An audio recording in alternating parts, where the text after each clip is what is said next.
नमस्कार दोस्तों, आप सभी लोगों का आपके अपने YouTube channel agriculture tricks by NK में हार्दिक स्वागत करते हैं। तो जैसा कि एग्रीकल्चर से रिगार्डिंग कोई भी अपडेट वगैरह आता है तो हम आप लोगों को वीडियो के माध्यम से प्रोवाइड करवाते रहते हैं। तो आज का वीडियो भी एग्रीकल्चर सुपरवाइज़र की अपडेट को लेकर है। तो अपन इसके अंतर्गत बात करेंगे कि जो आपके डीवी होने वाले हैं, काफ़ी मैसेज भी आए थे कि डीवी के संबंधित आप वीडियो बनाइए, लेकिन काफ़ी बार क्या होता है कि अपन कोई भी चीज़ अगर इन्फॉर्मेटिव चीज़ होती है तो 100% अगर आपके पास में सही हो तभी उसके ऊपर आप या तो वीडियो बनाइए या फिर उसको बच्चों तक पहुंचाइए, क्योंकि भ्रमित करने वाला काम नहीं है। अपने पास में ये काम नहीं है कि अपन फालतू की वीडियो बनाए और ज़्यादा बच्चे उसके अंदर उलझ के रह जाए, है ना। तो अपन कम अपडेट डालते हैं, लेकिन जो सटीक अपडेट होता है उसी की अपन जानकारी बच्चों को ये वीडियो के माध्यम से प्रोवाइड करवाते हैं। तो इसी कड़ी के अंतर्गत चलो आज की बात करते हैं। जैसे कि आप देख सकते हो, ये 2 दिन पहले का प्रेस नोट है। हो सकता है कि अपना वीडियो लेट आ रहा हो, लेकिन आपको जो भी जानकारी है वो संपूर्ण आपको डीवी से रिगार्डिंग है वो आपको कंप्लीट यहाँ पे मिलने वाली है। अपन बात करें राजस्थान कर्मचारी जो बोर्ड है दुर्गापुरा जयपुर द्वारा दिनांक 18/6/2024 को कृषि पर्यवेक्षक भर्ती जो सीधी भर्ती थी ना 2023 वाली, उसके आरक्षण वर्ग जो रिक्त पदों के विरुद्ध गैर अनुसूचित क्षेत्र के आपके 789 और अनुसूचित क्षेत्र के 90, यानी कि कुल अगर बात करें कि 2 गुना विद्यार्थियों को, जो 2 गुना विद्यार्थियों को पास किया गया था, तो कुल विद्यार्थी कितने थे आपके 879 क्या थे टोटल विद्यार्थी थे। इन अभ्यर्थियों की जो जांच थी, इनके दस्तावेज सत्यापन हेतु सूचीबद्ध किया गया है कि इनको जो सूची दी गई है कि इनके रोल नंबर ये हैं, तो इनको कब डीवी के लिए जाना है। तो सबसे पहले तो ये मैं बता दूं कि आपको डीबी के लिए कहाँ जाना है। अभी नीचे लिस्ट आएगी, उसके अंतर्गत आप अपने रोल नंबर देखोगे और वहाँ आगे लिखी हुई डेट देखोगे, और डेट देखने के बाद में आप अपने पूरे डॉक्यूमेंट्स लेके आपको कहाँ जाना है साक्षात्कार के लिए। या मैं बात करूँ कि अपने डॉक्यूमेंट्स वेरिफिकेशन के लिए, साक्षात्कार तो होगा ही नहीं, लेकिन डॉक्यूमेंट्स वेरिफिकेशन के लिए जाना है, वो आपको जाना है 10 बजे सुबह 10 बजे जाना है। और कहाँ पर जाना है? राज्य कृषि प्रबंधन संस्थान अकादमी भवन, यानी कि जो आपके दुर्गापुरा के अंतर्गत भवन है, जो कृषि प्रबंधन संस्थान है, तो उस भवन के अंदर 5वीं मंजिल के ऊपर है, टोंक रोड के ऊपर है, दुर्गापुरा में है। तो 5वीं मंजिल पे आपको पहुंचना है। वहाँ अपने जितने भी दस्तावेज है वो लेके जाना, जो मैं नीचे आपको अभी बता दूंगा कि किन किन जो आपके डॉक्यूमेंट्स है उनकी ज़रूरत पड़ने वाली है। वैसे आपने ऑनलाइन अपलोड किए होंगे तो कम्प्लीटली वो ही सेट किए होंगे, लगभग जो आपने पहले अपलोड कर चुके हो। तो 10 बजे से आपके ये डीवी का काम है वो क्या हो जाएगा, स्टार्ट हो जाएगा। अब मैं बात करूँ कि अगर आप लोग जो 18 से लेकर 26 तक जो डीवी का कार्यक्रम चलेगा, इसके अंतर्गत गलती से, जैसे कि अगर मैं बात करूँ एग्जांपल के तौर पे 19 तारीख को आपका डीवी है, किसी कारणवश आप पहुँच नहीं पाते हो, है ना, तो आप पहुँच नहीं पाते हो तो फिर आप क्या करोगे। तो उस कंडीशन से बचने के लिए सरकार ने इस चीज़ को मद्देनजर रखते हुए 27 तारीख को आपको फिर से बुलाया है कि जो विद्यार्थी यानी कि आपके 18 से 26 तक नहीं पहुंच पाते, वो 27 को जाकर अपना क्या करवा सकता है, डीवी करवा सकता है। इसके अलावा मैं बता दूं, अगर आपको इस दोनों डेटों के मध्य में नहीं जा रहे हो तो फिर आप अपात्र घोषित हो जाओगे। फिर उसके अलावा कोई चांसेस नहीं है कि आप ऐसे सोचो कि फिर आपको मौका दिया जाएगा, अपन ये करें वो करें। तो आप लोगों को पहली बात तो ये है कि अगर आप जॉब्स के रिगार्डिंग अगर इतने ही इच्छुक हो, तभी आपने तैयारी की, और तैयारी की है तभी आप पास हुए हो, क्योंकि बिना मेहनत के कोई विद्यार्थी लगता नहीं है। तो आपको पहली बात तो ये, जो आपका टाइम दिया गया है उसी के ऊपर टाइमली आप पहुँचो, टाइम से भी 1 घंटा पहले पहुँचो और अपना जो भी डीवी के रिगार्डिंग काम है वो कंप्लीट करो। बल्कि किसी कारणवश कई बार ऐसी परेशानी आ जाती है कि नहीं पहुंच पाते, तो भी फिर भी आपको एक 27 तारीख दी गई है, तो उसका विशेष रूप से आपको ध्यान रखना है। अपने को ऐसा नहीं कि नहीं बाद में रियर वो नहीं चलने वाला, तो इसका विशेष रूप से आपको ध्यान रखना है, क्योंकि इसके अंतर्गत साफ साफ दिया गया है कि इसके अलावा अगर कोई अवसर प्रदान नहीं किया जाएगा, इसके अलावा विद्यार्थियों को कोई अवसर प्रदान नहीं किया जाएगा। अब मैं बात करूँ कि जैसे कि आपके यहाँ पे देख सकते हो टीएसपी यानी कि नॉन टीएसपी के नंबर्स दिए गए हैं, टीएसपी के भी नीचे हैं। जैसे कि आपका नंबर है, ये आगे आपके नंबर जैसे 518307 आपका नंबर है, तो आपको कब जाना है, 18 तारीख को जाना है, और सुबह मॉर्निंग में 10 बजे जाना है, दुर्गापुरा जाना है। और वो 5वीं मंडी के अंदर जो आपका भवन है उसके अंतर्गत 5th फ्लोर पे जाओगे तो आपको वहाँ डीवी का कार्यक्रम, मतलब कि दुर्गापुरा जब आप संस्था में पहुँचोगे तभी पता चल जाएगा। काफ़ी बच्चों की भीड़ आती है, वहाँ पे घूमते हुए दिख जाते हैं। बात करूँ मैं कि आपको समझ में आया होगा कि जैसे ये आपके रोल नंबर थे और आपको कब जाना है, 18 को जाना है। तो ऐसे ही आप अपने रोल नंबर देख लो और उसके हिसाब से 18, 19, 20, 23 ये डेटें दी गई है, तो ये आपको कंफर्म हो जाएगा कि हाँ कि आपको कब जाना है और कब नहीं जाना। ठीक है, तो आई होप आप लोगों को समझ में आएगा। अब मैं बात करता हूँ जो मुख्य चीज़ें हैं कि आपको क्या क्या चाहिए, और जो दिशा निर्देश हैं ये आपको पता होना चाहिए। तो आपने पहले ही ऑनलाइन डाल चुके हो तो उनकी 2-2 प्रति है, यानी कि मैं बात करूँ कि 2-2 फोटोकॉपियाँ ले जानी है। इसके अलावा अगर फिर भी आपके पास में सेट में कोई कमी लगे तो उसकी अभी पूर्ति कर लेना, काफ़ी टाइम है।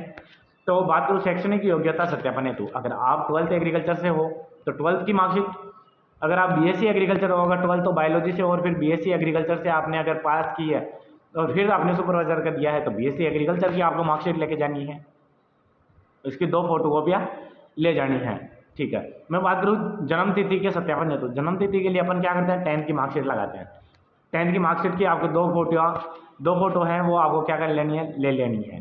ठीक है, इसके अलावा आपके जो जन्म प्रमाण पत्र है वो अगर है तो वो उसी से भी आपकी डेट ऑफ बर्थ का पता चल जाएगा, लेकिन जहाँ तक हो वहाँ तक आपके पास में सबके पास में 10th की होती है तो आप 10th की मार्कशीट ले जाना, जन्म प्रमाण पत्र की कोई आवश्यकता नहीं है।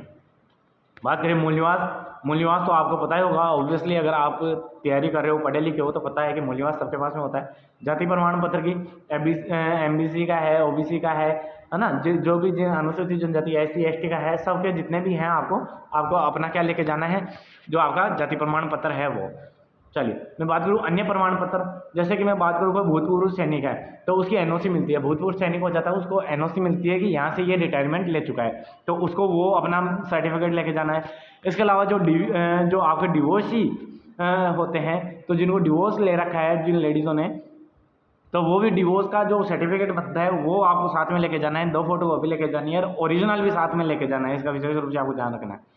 अगर आप उत्कृष्ट खिलाड़ी हो तो खिलाड़ी का आपको सर्टिफिकेट मिला है, उसको आपको लेके जाना है, उसके 2 फोटोकॉपी लेके जानी है।